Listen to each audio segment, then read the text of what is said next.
esminiai dalykai, kad šiandien dalis saugumo departamento, kurmiais ar kaip juos pavadink, dirba konservatoriam.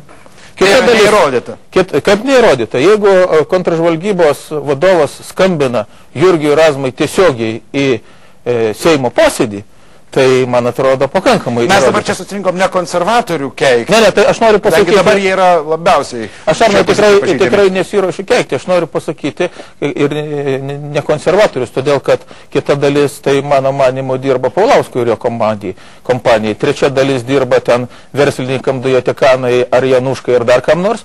Ir man kyla labai paprastas klausimas. Ar yra saugumo departamente dalis, kuri dirba Lietuvos valstybei?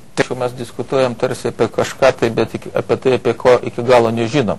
Dėl ko ten tie nušalinti. Nu, žinote, jeigu tie žmonės... Mes tiesiog bandom išsiaiškinti faktą. Arnai, jeigu tie žmonės Seimo transliaciją žiūri ir skambina Seimo nariam iš saugumo departamento telefonų ten nurodinėdami klausimus, tai irgi nėra tvarka. Čia dar klausimas. Nu, čia ne visai klausimas, čia faktiškai jau aiškus faktas, bet yra kitas dalykas, kad iš tikrųjų daromas spaudimas ir bandoma tarsi izoliuoti tą visą dalyką, kad tu... O tai aš klausau Broniaus ir pilnai sutinku su jo mintim. Tačiau jūsų partijos, nu, ne vadovas, bet premjeras yra nekartą suirzęs pasakęs, greičiau baikit tą tyrimą. Aš suprasčiau, jeigu premjeras Kirkilas sakytų, baikit tyrimą geriau ir aiškiau, būtų gerai. Bet jis pastoviai sako, greičiau baikim tą tyrimą ir, nors ir nepasako, uždarykim tą klausimą. Jaučiasi tam tikras.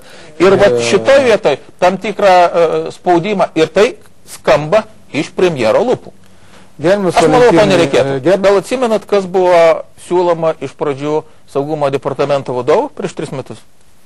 Bagdonas. Ir dėl ko dalinai prasidėjo tas perversmas, vien todėl, kad neiškiltų visi reikalai, kurie vyksta saugume, juk Laurinkus per kraują išvažiuodamas stengiasi, ką padarė Paulauskas nedelsiant tapęs laikinuoju prezidentu, kad būtent iš tos pačios kompanijos atsistotų žmonės. Jau tada buvo aišku, kad toj organizacijoje Pulius... Žiūrėkite, kada buvo formuojama komisija, mūsų frakcijos nario, Smetonos pasiūlymu, buvo įtraukti klausimą apie aukštų pareigūnų galimus korupcinius ryšius. Tas klausimas labai sunkiai praėjo. Tarp kitko, toli gražu, ne visi palaikė, aš žiūriu į Bronių. Iš socdemų, reiškia, nebuvo didelio noro, kad šitas klausimas būtų įtrauktas. Ir dabar, kada kilo didysis skandalas, Arnai, apie kurį kalbė? Apie tada, kada pradėjo aiškintis komisija apie galimus ryšius tarp verslininkų, Dujotekanos, tarp Januškos ir tarp VSD. Ir kai tik tai pajudėjo šitie sluoksniai, iki tol tarsi viskas ėjo ramiai. Tada prasidėjo visa reakcija, kurią aš įvardinčiau maždaug taip. Saugokimės, mūsiškius muša. Taip buvo. Ir iš tikrųjų taip yra. Ir tai tik patvirtina paprastą dalyką, kad saugumo departamentas dirbo kaip ekonominių grupuočių santykių suvedinėjimo instrumentas, dirbo paskutiniu metu kaip politinių priešininkų triuškinimo instrumentas, bet aš nepastebėjau, išskyrus tą šnipą, kur tariamą šnipą pagavo gimtadienio progą, kad tas departamentas realiai gintų valstybės interesus. Ir čia yra rimta problema. Kada mes šiandien valstybėje turime tokią praktiką, kad komercinių objektų privatizavimas ir jo aplinkybės daromos valstybinė paslaptim, aš turiu omeny Alytos privatizavimą, aš turiu omeny Dujotekanos reikalus, ar kitų didelių arba galingų verslininkų, kurie mano nuomonė kojom atidarinėja duris tame tarpe saugumo departamente. Štai kur yra tragedija. Ir aš niekaip nesuprantu. Vat kada buvo komisija, tai Pocius buvo netgi savo biografijoje uždėjęs antspaudą, kad tai yra slapta medžiaga. Kame yra paslaptis apie ryšius to pačio Januškos su Dujotekana, jeigu ten nieko nėra. Kame yra paslaptis, kodėl yra neišviešinama surinkta Alytos medžiaga, tiksliau saugumo departamento, apie Alytos privatizavimą, jeigu ten nieko nėra. Reiškia, ten kažkas yra ir mūsų saugumo departamentas, mano manimu, slepia. Aš vis tik, Arnai, matyčiau šitam visam procese iš vienos pusės vienų norą arba baimę tam tikrą, kuo greičiau baigti ir palikti tą dalyką. Kitų baimę, aš žiūriu į kolegas konservatorius, kada jie kelias, kada mūsiškį iš darbo išmetė. Aš matau kol kas pakankamai didelį norą nepadaryti tvarką. Aš tikrai tikiu, kad ten departamente dirba daug normalių žmonių.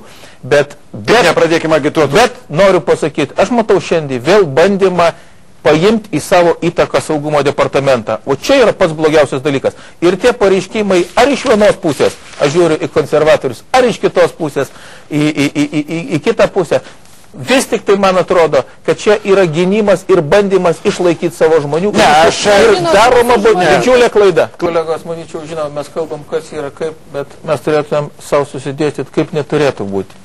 Šitam kontekste. Aš manau, kad neturėtų būti taip, kaip darė būdamas Seimo pirmininku Artūras Paulauskas, kada jis pavertinėjo Teisės saugos institucijas, tame tarpe saugumo departamentą, kovos įrankius su savo politiniais priešininkais. Ir mes turėtumėm sutarti visi, kad to neturi būti. Aš sutikčiau su Bronium, kad įstaigoje kiekvienos organizacijos vadovas geriausia turi žinoti, bet šiandien turbūt tik aklas nemato, kad VSD vadovas jau senai turi būti pakeistas, pradedant nuo, Dryžiaus istorijų ir baigiant jo filosofijom apie Kantą. Tai yra akivaizdu. Ir tas tempimas laiko, ir tas, jau nekalbu apie tai, kad KGB rezervistas aplamai neturėtų mūsų valstybės saugumo departamentui vadovauti. Ir kada mes visi vaizduojam, kad nesuprantam, kas vyksta, kad to meto politinės jėgos, o būtent buvo Pocius pastatytas Paulausko, čia nereikia nieko vynioti, visiems aišku, reiškiasi, dirbo tokį linkmę. Mes turim sugriauti tą sistemą, bičiuliai, ir padaryti, kad iš tikrųjų ta institucija būtų nepriklausoma ir dirbtų Lietuvai.